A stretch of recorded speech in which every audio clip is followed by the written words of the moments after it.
Good morning everyone. आज की class में हम पढ़ेंगे एरर एनालिसिस।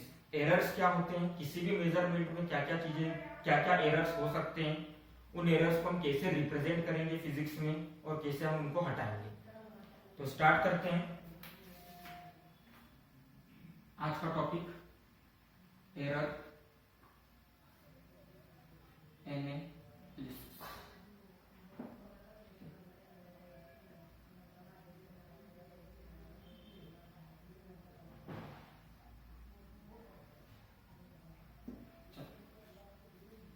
अब एरर एनालिसिस के अंदर हम देखेंगे, यहां पर देखो एरर होता है क्या, पहले तो ये समझो। जैसे मान लो मैंने आपको एक लाइन ड्रॉ करके दी ए बी, इसकी एक्चुअल वैल्यू है 5 सेंटीमीटर। मैंने आपकी क्लास में बोला कि आप मेजर करो, तो आपकी क्लास में 3 पर्सन है, एक है पी, एक क्यू और एक आर। पर्सन पी ने मेजर करा 4.8 सेंटीमीटर, पर्सन क्यू ने मेजर करा 5.2 सेंटीमीटर और पर्सन आर ने मेजर करा 4.7 सेंटीमीटर।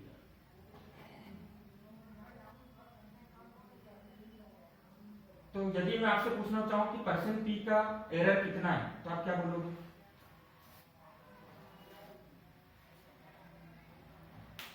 पॉइंट 2 सेंटीमीटर, क्योंकि एक्चुअल वैल्यू 5 सेंटीमीटर थी, उससे कम है, मतलब इसकी वैल्यू सही करनी है तो इसमें क्या कर दो, प्लस 0.2 सेंटीमीटर इसका एरर है ना। इसकी वैल्यू में प्लस 0.2 सेंटीमीटर करना पड़ेगा, तब जाकर हमको एक्चुअल वैल्यू मिल पाएगी। पर्सन क्यू का एरर कितना है? पर्सन क्यू का एरर कितना? -0.2 सेंटीमीटर। सिमिलरली पर्सन आर का एरर कितना?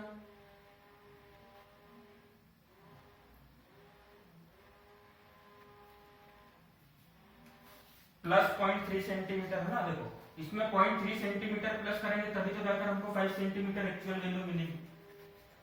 तो बेसिकली एरर क्या होता है कि हमारी मेजर्ड वैल्यू, ये क्या थी हमारी मेजर्ड वैल्यू जिसको हमने मेजर करा, और ये क्या थी हमारी एक्चुअल वैल्यू।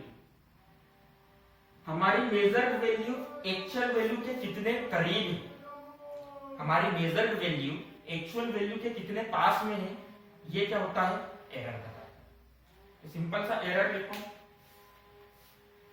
एरर क्या बताएगा?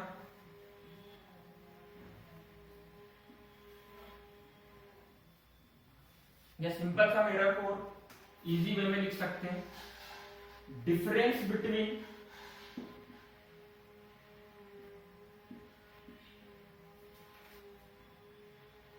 Measured value,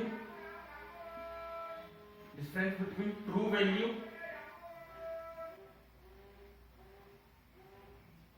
and measured value. True value और मेजर्ड वैल्यू के बीच में जो डिफरेंस है वो क्या कहलाएगा? Error. For example line 5 centimetre की थी, मैंने नापा 4.8 सेंटीमीटर। बताओ मेरा एरर कितने का हुआ? तो आप क्या बोलोगे? सर ट्रू वैल्यू 5 सेंटीमीटर और ये 4.8 सेंटीमीटर, मतलब आपका एरर कितना हो गया? 0.2। क्लियर? समझ गए सब?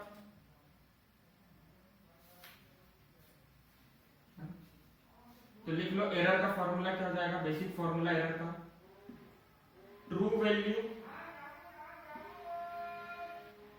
Minus measured value. अब रिजल्टेंट आंसर अगर आपका पॉजिटिव आया इसका मतलब आपका एरर पॉजिटिव है, नेगेटिव आया इसका मतलब आपका एरर नेगेटिव है। फॉर एग्जांपल 5 सेंटीमीटर थी, हमने नाप ली 5.5 सेंटीमीटर, तो हमारा एरर कितना आ गया? -0.5 सेंटीमीटर। मतलब हमारी जो रीडिंग है उसमें से क्या माइनस करें?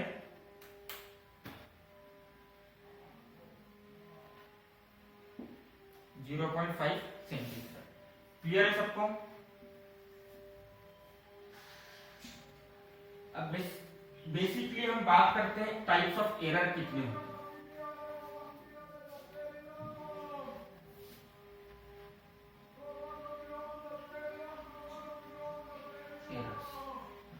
तो देखो ब्रॉडली अगर हम देखा जाए तो एरर के 3 टाइप्स होंगे।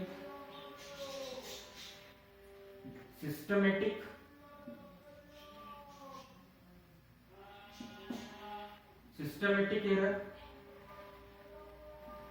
रैंडम एरर और ग्रॉस एरर।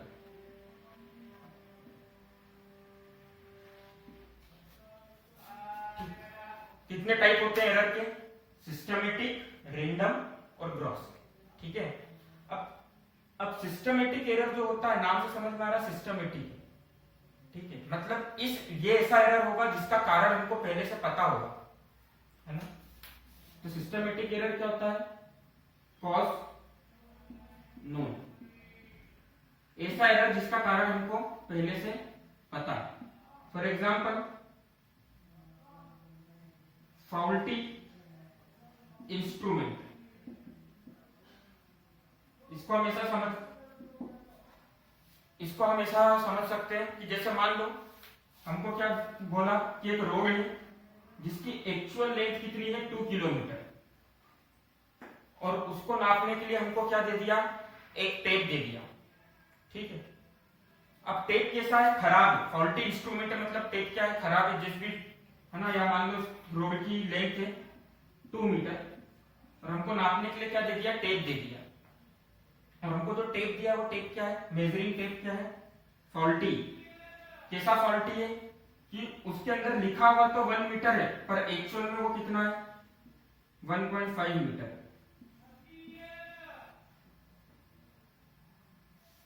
ठीक। लिखा हुआ 1 मीटर है पर रीडिंग क्या है? दूर दूर कर दिया उसके अंदर, मतलब डिजाइन खराब करा। तो लिखा हुआ भले 1 मीटर है पर उसका 1 मीटर किसके इक्वल है? तो क्या हम ये वैल्यू कभी भी सही नाप पाएंगे? है ना।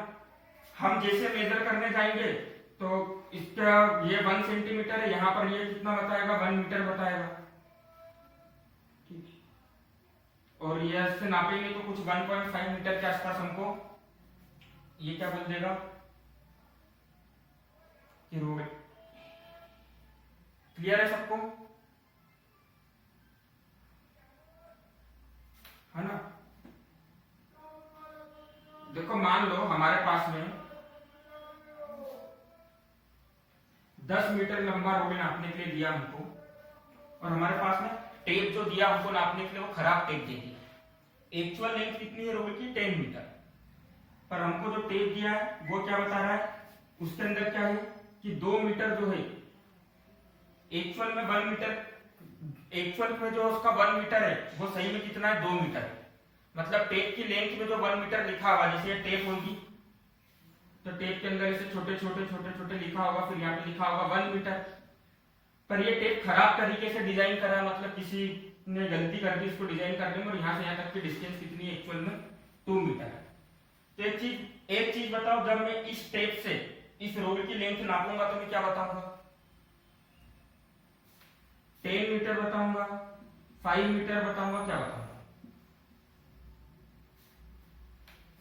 5 मीटर, क्योंकि जैसे मैं मेजर करने जाऊंगा तो हर 2 मीटर का मतलब 1 मीटर बता रहा है, मतलब 10 डिवाइडेड बाय 2 5 मीटर। तो यहां पर, है ना, क्योंकि इसमें क्या लिखा हुआ 2 मीटर क्या बता रहा है? वो 1 मीटर बता रहा है, मतलब एक्चुअली में लिखा 1 मीटर है टेप के अंदर, पर वो है कितना? 2 मीटर। तो टेप खराब है ना। तो प्रॉपर मेजरमेंट नहीं कर पाएंगे अपन। अब जब हम वैल्यू चेक करेंगे तो हमको क्या दिखेगा? यहाँ पे 10 मीटर आ रहा, हमारा 5 मीटर आ रहा है। तो हम इस एरर को हटा सकते हैं कि नहीं हटा सकते हैं? ये बताओगे। हटा सकते हैं। हमको समझ में आ जाएगा थोड़ी देर बाद में कि ये टेप क्या है? फॉल्टी है, टेप खराब है। तो हम क्या कर देंगे? टेप को चेंज कर देंगे और वापस मेजर कर सकते हैं।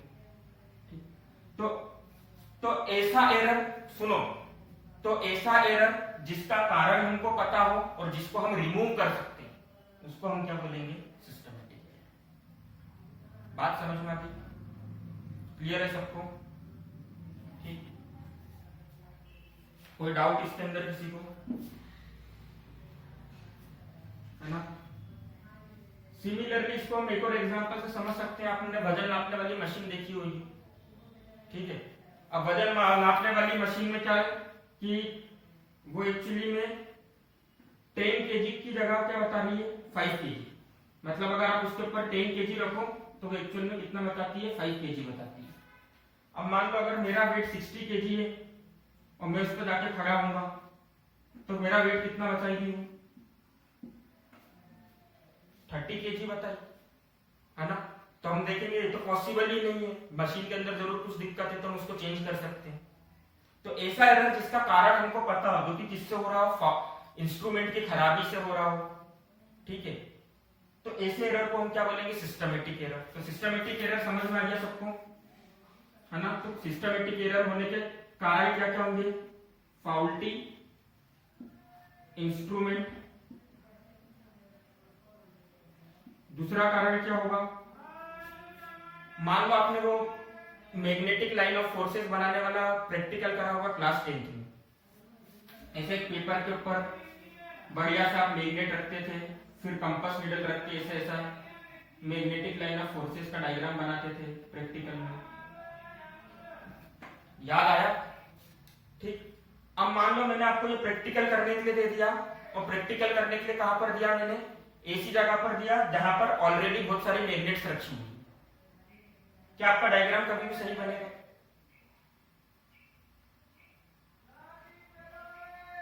नहीं बनेगा, है ना। तो कैसी कंडीशन हो गई है, एक्सटर्नल कंडीशन। अब एक्सटर्नल कंडीशन हर बार ऐसी नहीं होगी, एक्सटर्नल कंडीशंस, कैसी एक्सटर्नल कंडीशन, जैसे एयर, टेम्परेचर, मॉइस्चर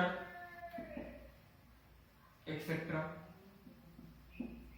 बहुत सिंपल सा एग्जांपल है, कल अपन ने पेंडुलम देखा था, पेंडुलम वाला क्वेश्चन करा था कल अपन ने, है ना। अब पेंडुलम का मैं टाइम पीरियड कैलकुलेट कर रहा हूं, पेंडुलम को मैंने यहां से छोड़ा, पेंडुलम यहां गया, फिर वापस यहां आया, फिर वापस यहां गया, ऐसा ट्रेवल कर रहा है और मैं टाइम पीरियड कैलकुलेट कर रहा हूं। क्या इसका टाइम पीरियड कभी भी सही निकल कर आएगा पूरी तरीके से, क्यों नहीं आएगा, क्योंकि टाइम पीरियड कैलकुलेट करते समय मैंने हवा के रेजिस्टेंस को तो कैलकुलेट करा ही, एयर के रेजिस्टेंस को तो मैंने कंसीडर ही नहीं करा। जब ये ऐसा चल रहा हो तो हवा भी तो घिर रही होगी, हवा इसके मोशन को अपोज कर रही है, इसकी स्पीड को कम कर रही है, तो क्या इसका एक्चुअल टाइम पीरियड निकल कर आएगा, नहीं आएगा, कुछ एरर होगा उसके अंदर, है ना। तो ये किस वजह से एरर आया, एक्सटर्नल कंडीशंस, मतलब बाहर की कंडीशंस की वजह से, कुछ, है ना, नेचुरल कंडीशंस की वजह से। क्लियर है सबको।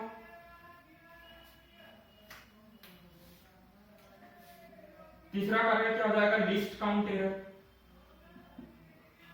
लिस्ट काउंट क्या होता है, सबसे पहले ये समझो, कोई भी इंस्ट्रूमेंट सबसे छोटी कौन सी रीडिंग ले सकता है उसको हम क्या बोलते हैं, लिस्ट काउंट। जैसे आप वजन नापने की मशीन पर रखो, वो 0.001 ग्राम नाप रही है, सबसे छोटा वैल्यू क्या दे रही है नापने पर, 0.001, तो उसका लिस्ट काउंट क्या हो जाएगा, 0.001। अच्छा सेंटीमीटर, है ना, सेंटीमीटर जो आपके पास में स्केल है उसका लिस्ट काउंट कितना होता है, कोई बताएगा मुझको, सबसे छोटी वैल्यू क्या मेजर कर सकते हो आप उससे, सेंटीमीटर स्केल से। स्केल रे आपने स्केल देखी होगी, 1 mm, 2 mm, 3 mm, 4 mm, 5 mm, 6 mm, 7 mm, 8 mm, 9 mm और 10 mm, ऐसी रहती है आपकी सेंटीमीटर स्केल। तो सबसे छोटी डिस्टेंस हम क्या मेजर कर सकते हैं उससे, 1 मिलीमीटर, 0.1 mm नहीं, 1 mm, सबसे छोटी डिस्टेंस क्या मेजर कर सकते हैं हम उससे, 1 mm, 1 मिलीमीटर, ठीक। इस 1 मिलीमीटर को हम क्या बोलेंगे कि हमारे सेंटीमीटर स्केल का क्या है, लिस्ट काउंट है। अब मान लो आपको ये सेंटीमीटर स्केल दे दी मैंने एक ऐसी लाइन नापने के लिए जिसकी लेंथ है 1.382 सेंटीमीटर, क्या आप कभी भी सही नाप पाओगे, है ना। आप में से बहुत से लोग देख के बोल देंगे सर ये 1.4 है, कोई ज्यादा समझदार होगा तो सर बोलेगा कि सर ये 1.35 से 1.4 के बीच में है, पर क्या एक्यूरेट वैल्यू, बिल्कुल करेक्ट वैल्यू कोई मुझको दे पाएगा इसकी, नहीं दे पाएगा। तो ये जो एरर आया वो किसकी वजह से आया, हमारे इंस्ट्रूमेंट की कमी की वजह से आया। और इंस्ट्रूमेंट में कमी क्या है कि इसका जो लिस्ट काउंट है वो छोटा है, और हमको जो चीज नापनी है उसके लिए हमको ज्यादा बड़ा लिस्ट काउंट वाला इंस्ट्रूमेंट चाहिए। क्लियर है सबको? इसका रिजोल्यूशन कम है, हमको ज्यादा रिजोल्यूशन वाला इंस्ट्रूमेंट चाहिए। समझ गए इतना? किसी को कुछ डाउट है?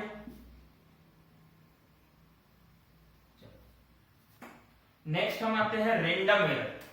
देखो सिस्टमेटिक एरर मतलब वो एरर जिनका कारण पता है, रैंडम एरर मतलब कैसे एरर हो जाएंगे, जिस वेरी गुड, जिसका कॉज क्या होगा, अननोन होगा, जिसके कारण हमको नहीं पता होंगे। तो ऐसे एरर जिसका कारण हमको पता नहीं है, क्या हम उसको पूरी तरीके से कभी भी हटा सकते हैं? देखो यहां पर हमको पता था कि चेन खराब है, टेप खराब है, अपन ने बदल दिया। एयर रेजिस्टेंस था, एयर की वजह से सही वैल्यू नहीं आ रही, तो हमने वैक्यूम में जाके एक्सपेरिमेंट कर लिया, वहां से बिल्कुल सही आंसर निकल आएगा। लिस्ट काउंट में कोई दिक्कत थी, हम ज्यादा अच्छा लिस्ट काउंट वाला इंस्ट्रूमेंट लिया, मतलब एरर को हम यहाँ से हटा सकते हैं कंप्लीटली। पर यहां पर कभी हटा सकते हैं? नहीं हटा सकते।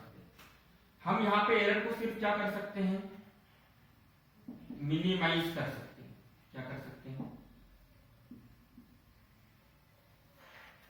मिनिमाइज कर सकते हैं, मतलब एरर जो बहुत बड़ा होने वाला है उसको छोटा छोटा कर सकते हैं, बिल्कुल नेग्लिजिबल तक ले जा सकते हैं, पर कंप्लीटली हटा नहीं सकते। एक और चीज ध्यान रखना, कोई भी मेजरमेंट बिना एरर के इनसिग्निफिकेंट है, मतलब उसका कोई इंपॉर्टेंस ही नहीं।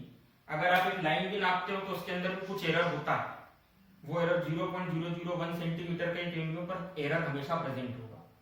Any measurement without error is insignificant in nature. तो यहां पर जो रैंडम एरर है उसको हम क्या कर सकते हैं, मिनिमाइज कर सकते हैं। कैसे? तो मिनिमाइज करने का तरीका क्या होगा, हम इंक्रीज करेंगे नंबर ऑफ ऑब्जर्वेशन को।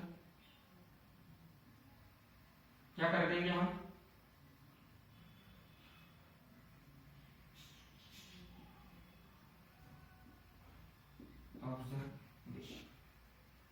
मान लो लाइन आपको जो मेजर करने के लिए दी थी उसकी actual length A B line की थी 5.3 सेंटीमीटर, आपने पहली बार मेजर करा, आया आपका 5.2 सेंटीमीटर। ठीक, मैंने क्या बोला, आप मेजरमेंट की जो लेंथ है, आप मेजरमेंट का जो नंबर ऑफ मेजरमेंट है उसको इंक्रीज करो, increase the number of observation. तो आपने एक और बार मेजर करा, आपने बोला सर आई 5.4, किसी ने बोला सर आई 5.25, 5.1 आई, किसी की 5 आई, किसी की 5.6 आ गई, है ना। तो यहां पर हमने क्या कर दिया, नंबर ऑफ ऑब्जर्वेशन तो इंक्रीज कर दिया। अब इतनी सारी ऑब्जर्वेशन में से हम क्या बताएं कि कौन सी वैल्यू ट्रू है, कौन सी वैल्यू सही है, कैसे बताओ? प्रॉब्लम समझ में आया? क्या है प्रॉब्लम? हमने नंबर,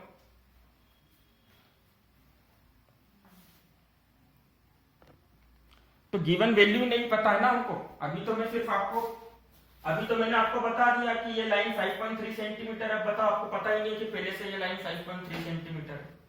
आपको एक लाइन दी, आपने मेजरमेंट करा, तो मैंने बोला आपको आपके मेजरमेंट में रैंडम एरर को कम से कम करने के लिए आप नंबर ऑफ ऑब्जर्वेशन बढ़ा। अब कैसे बताओ कि इसमें से सही वैल्यू कौन सी? प्रॉब्लम सबको समझ में आ रही? कैसे बताएंगे इसमें से सही वैल्यू कौन सी?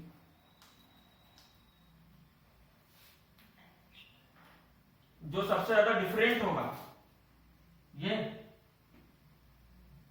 हाँ, मीन निकालेंगे। Very good Ayush.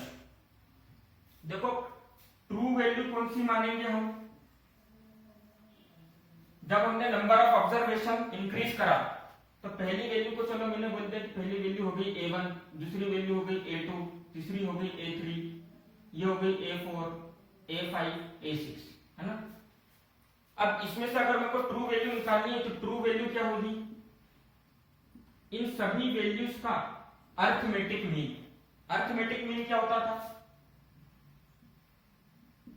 Some of observation number of variable, sum of observation upon number of observation. पर एक चीज बताओ, क्या हर बार अपन 6 वैल्यू लेंगे? जरूरी नहीं कि हम हर बार 6 ऑब्जर्वेशन करें। कई बार हम 3 ऑब्जर्वेशन में भी काम कर सकते हैं। जो प्रैक्टिकल करते हो आप याद करो, क्लास 9 में अपने वर्नियर कैलिपर का प्रैक्टिकल करा था, वहां पे याद करो हम 3 वैल्यू लेते थे, 3 बार ऑब्जर्वेशन रिपीट करते थे। क्यों ऑब्जर्वेशन रिपीट करते थे? ताकि रैंडम एरर को मिनिमाइज करा जा सके। ठीक है, तो हर बार जरूरी नहीं कि हम 3 बार ले, 6 बार ले, कितनी बार भी ले सकते हैं। तो जनरल फॉर्मूला क्या हो जाएगा? A1 A2, और आपने अरिथमेटिक प्रोग्रेशन पढ़ा था, उसके अंदर हम लास्ट वाली टर्म को क्या लिखते थे? AN, है ना, और नंबर ऑफ टर्म्स कितनी हो गई? n। तो यहां से हमको क्या मिल जाएगा? True value. ठीक है, इतना क्लियर है सबको? चलो इसको नोट डाउन कर लो, फिर हम मेजरमेंट के बारे में बात करते हैं।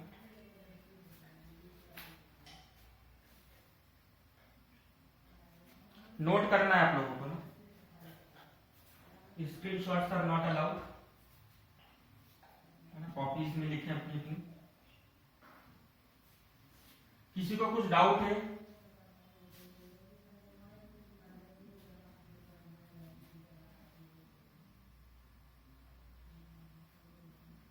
कॉजेज होते हैं रैंडम एरर के, पर वो हमको अननोन रहते, हमको पता नहीं चलता। अब जैसे आपने अभी मेजर करना चालू करा 5 सेंटीमीटर की एक्चुअल लेंथ थी, पर आपको समझ ही नहीं आ रहा कॉज क्या है। यहाँ पे तो हमको समझ में आ गया था कि इंस्ट्रूमेंट खराब है, पर वहां पर हमको कॉज का पता नहीं चलेगा। हर एरर का कुछ तो कारण होता है, पर सिस्टमेटिक में हमको वो कारण पता चल जाता है, रैंडम में हमको वो रीजन नहीं पता चलता, है ना। अब रैंडम एरर कैसा हो सकता है? मान लो आप 2 लोग मिलकर प्रैक्टिकल कर रहे हो, आपने बोला 5.2 और जो आपका फ्रेंड लिख रहा है उसने लिख दिया 5.3। अब इसमें ना ही इंस्ट्रूमेंट की गलती है, ना ही किसी की गलती, आपके फ्रेंड ने गलती से सुन के कुछ और लिख दिया, रैंडम एरर हो गया। अब आप उसमें इंस्ट्रूमेंट का एरर थोड़ी पता लगा सकते हो, और आपके फ्रेंड को भी याद नहीं और आपको भी याद नहीं कि आपने 5.2 बोला था, तो एरर हो गया ना। क्लियर है सबको?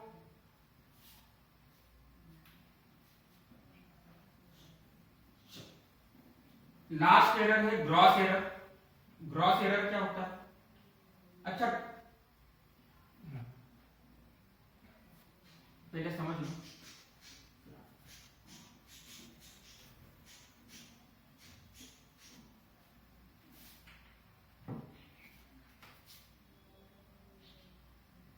Gross error third type of. देखो समझ लो, लिखने की जरूरत नहीं है। ग्रॉस एरर मतलब एग्जाम में इंपॉर्टेंट नहीं है, एग्जाम के हिसाब से समझ लो। पर ग्रॉस एरर क्या होता है कि जब भी कोई ऑब्जर्वर, कोई प्रैक्टिकल करने वाला पर्सन इंस्ट्रूमेंट यूज कर रहा है, अब उसको उस इंस्ट्रूमेंट का कुछ नॉलेज नहीं है, या वो बहुत केयरलेस है ना, बिल्कुल रीडिंग रफली रीडिंग ले रहा है, तब भी एरर होगा। तो जब ऑब्जर्वर बहुत ज्यादा केयरलेस होगा, उसको लैक ऑफ नॉलेज होगा, तो जो एरर होगा उसको हम कौन सा एरर बोलेंगे? Gross error. ठीक है, अच्छा अभी हमने देखा, मान लो कोई सी भी फिजिकल क्वांटिटी है PQ, मान लो लेंथ, फिजिकल क्वांटिटी की हमने बात करी लेंथ। आप लोगों को क्लास में एक लाइन दी गई है मेजर करने के लिए AB, ठीक, आपको मेजर करने के लिए बोला गया और आपको क्या बोला गया? इसकी लेंथ पता लगा। माइक बंद करके रखो, जिसका भी माइक चालू है प्लीज।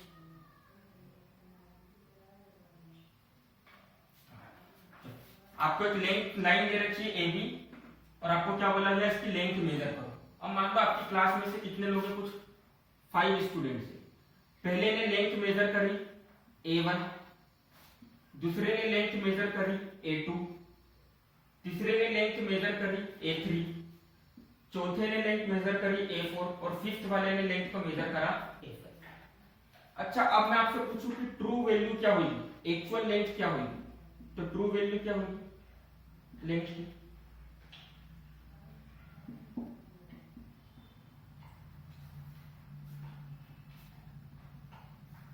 मीन ऑफ, है ना, A बार होगा, मतलब अरिथमेटिक मीन ऑफ A मतलब A1 plus A2 plus A3 plus A4 plus A5 divided by number of observation 5।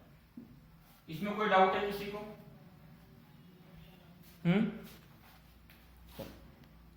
ये हमारी क्या हो जाएगी? ट्रू वैल्यू हो जाएगी। अब अगर मैं पूछूं कि पहला, मान लो पहला स्टूडेंट था आयुष, तो मैं पूछूं आयुष ने कितना एरर करा,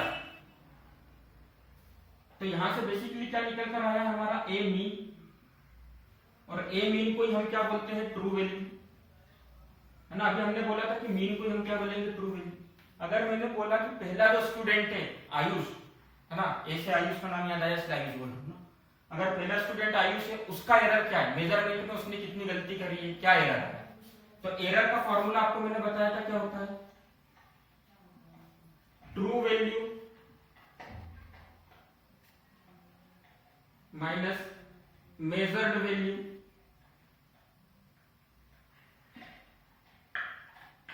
अब देखो एरर बहुत छोटा सा होता है। एरर क्या कोई बहुत बड़ा एरर नहीं होगा। जैसे अगर आप 5 सेंटीमीटर की लेंथ मेजर करने जा रहे हो तो 3 सेंटीमीटर का एरर नहीं करोगे। एरर कितना करोगे? 0.02 सेंटीमीटर, 0.1 सेंटीमीटर, बहुत से बहुत, है ना। तो एरर छोटा होता है। तो फिजिक्स में किसी भी छोटी क्वांटिटी को डिनोट करने के लिए हम क्या यूज करते हैं? डेल्टा। डेल्टा किसके लिए यूज करते हैं? हाँ, किसी भी छोटे चेंज को या छोटे नंबर्स को रिप्रेजेंट करने के लिए हम क्या यूज करते हैं? डेल्टा।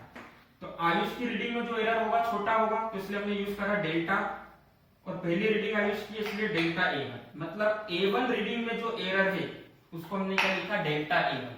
वापस से A1 रीडिंग में जो एरर है उसको हमने क्या लिखा है? Delta A1। क्या हो जाएगा? True value minus true value minus measured value. Clear है सबको?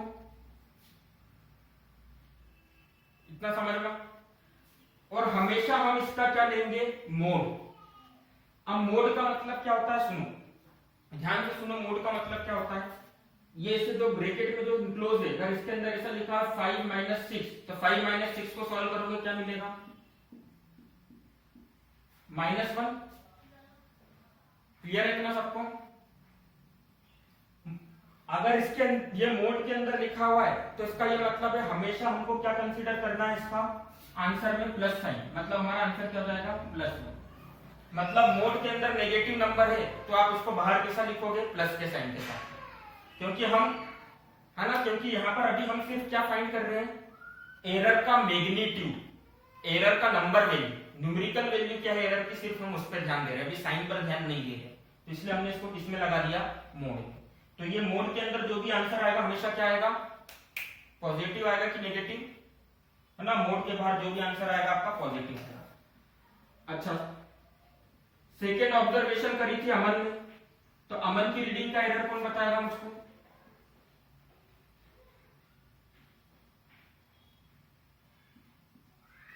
Very good.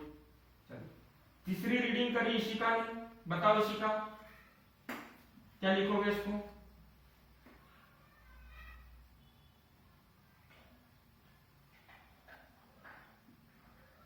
ए मीन माइनस, कौन बताएगा जल्दी? A mean minus A3। Fourth reading लिखी भारती ने, भारती बताओ क्या लिखोगे इसको? Very good. और लास्ट रीडिंग मैंने लिखी तो मैं डायरेक्टली लिख देता हूं A5, ए मीन माइनस A5। क्लियर है? तो यहां पर हमारे एरर्स आ गए।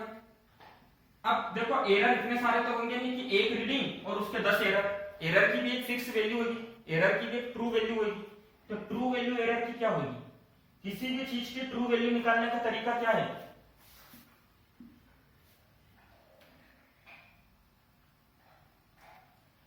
किसी भी चीज की ट्रू वैल्यू निकालने का तरीका क्या है? अरे अभी मीन फाइंड करना। तो ट्रू वैल्यू क्या हो जाएगी एरर की, है ना। तो हमारे एरर की ट्रू वैल्यू क्या हो जाएगी? Delta A1 plus delta A2 plus delta A3 plus delta A4 plus delta A5 divided by 5। अच्छा, फाइनल आंसर जो हमारा आएगा, फाइनल आंसर हम कैसे लिखेंगे, तो मैं यहां पे लिख रहा हूं लेंथ के लिए, ए mean plus minus delta A mean, ठीक है। और ऐसा लिखने का रीजन मैं आपको बता देता हूं। आप लोगों ने बैटरीज देखी है कभी, साइंस के एक्सपेरिमेंट के लिए आपने प्रोजेक्ट्स के लिए बैटरी यूज करी होगी 15 वोल्ट वाली, तो उस पर क्या लिखा रहता है 2.7 वोल्ट प्लस माइनस 0.2। अब पहले 2.7 में प्लस कर दो 0.2 तो कितना हो गया, आंसर कितना आ गया 2.9, और 2.7 में माइनस कर दो 0.2 तो आंसर कितना हो गया 2.5। तो इसका मतलब क्या लिखा हुआ कि जो बैटरी का वोल्टेज है वो किसके बीच में है, 2.5 से 2.9 के बीच में। एक एग्जैक्ट वैल्यू नहीं दी है पर एक रेंज दे दी कि आपका जो आंसर है एक्यूरेट किसके बीच में, 2.5 से 2.9 के बीच में। क्लियर है सबको? इस तरह से जो एरर हम डिटरमाइन करते हैं इसको हम क्या बोलते हैं, एब्सोल्यूट एरर। कौन सा एरर बोलते हैं, लिखो, ठीक है। तो एब्सोल्यूट एरर अगर क्वेश्चन में निकालने के लिए आता तो आप कर लोगे, क्या करोगे, हर रीडिंग के अंदर आप क्या करोगे, मीन में से माइनस करोगे मोड में लिखकर, और डायरेक्टली लास्ट में क्या निकालना है आपको, मीन निकालना है।